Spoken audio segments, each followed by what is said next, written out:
মাতলা নদীর উপর দিয়ে যাচ্ছি। তো আপনারা ওই যে একটা ছোট্ট দ্বীপ দেখতে পাচ্ছেন, এই দ্বীপটার নাম হচ্ছে কি যিশু আইল্যান্ড বা ছায়া দ্বীপ নামে পরিচিত।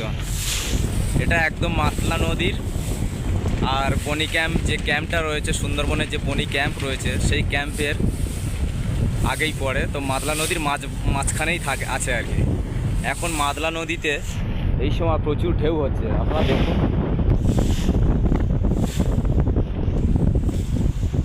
আমরা নৌকো দিয়ে যাচ্ছি, এত ঢেউতে এত নৌকোটা নড়ছে যে আমরা ভালো করে মোবাইলটা ধরতেও পারছি না বা ক্যামেরাটাও করতে পারছি না। সামনে একটা নৌকো যাচ্ছে দেখুন।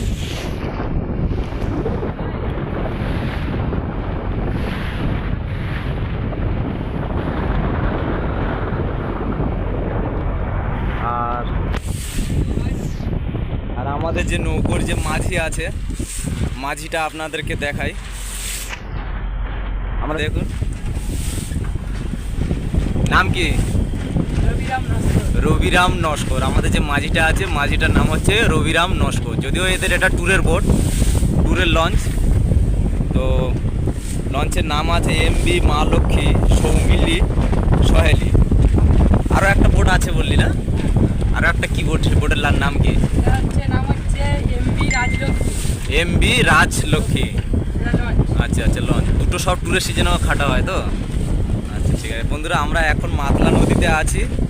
আর মাতলা নদীর উপরে যে ঢেউ হচ্ছে, এত হারে ঢেউ হচ্ছে আর এত হাওয়া হচ্ছে, এই হাওয়াতে কোনোভাবে আমরা মানে দাঁড়াতে পারছি না ভালোভাবে। দেখতে পাচ্ছেন এগুলো নেই। সচরাচর কুমিরটা আশেপাশে দেখা যায়, কিন্তু হরিণ, কুমির এগুলো দেখা যায় না এখানে।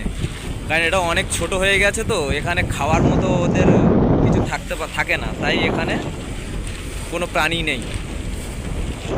আমরা অনেকটা কাছে চলে এসেছি, আমরা দেখাবো, আরও কাছে যাই, গিয়ে দেখাচ্ছি আপনাদের। দেখুন বন্ধুরা, আমরা অনেকটা কাছে চলে এসেছি।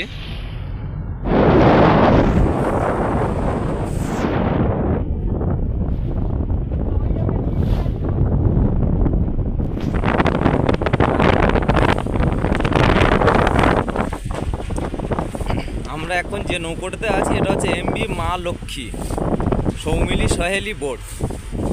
যে ফরেস্ট ডিপার্টমেন্ট রয়েছে, এই ডিপার্টমেন্টে এখন তো ওরা তো ট্যুরিস্ট সিজন অফ আছে, তো সেজন্য এই ডিপার্টমেন্টে এরা বোটটাকে ভাড়া দিয়ে রেখেছে।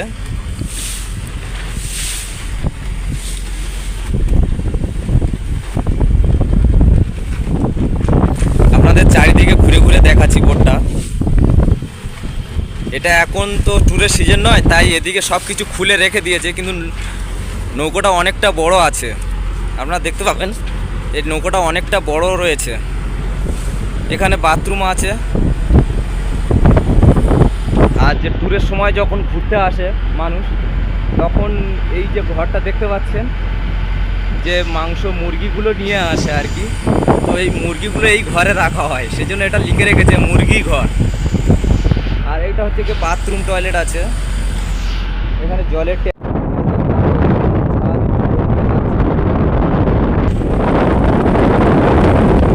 এত হাওয়া হচ্ছে বন্ধুরা, ভালোভাবে আমরা মোবাইলটা ধরতে পারছি না।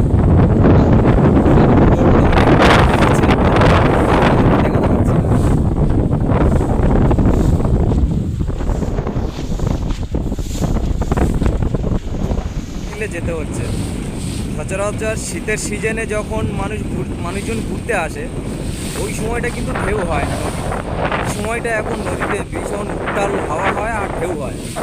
আর এই এতটা হাওয়া হয় আর এতটা হাওয়ার কারণে ঢেউটা বেশি লাগে।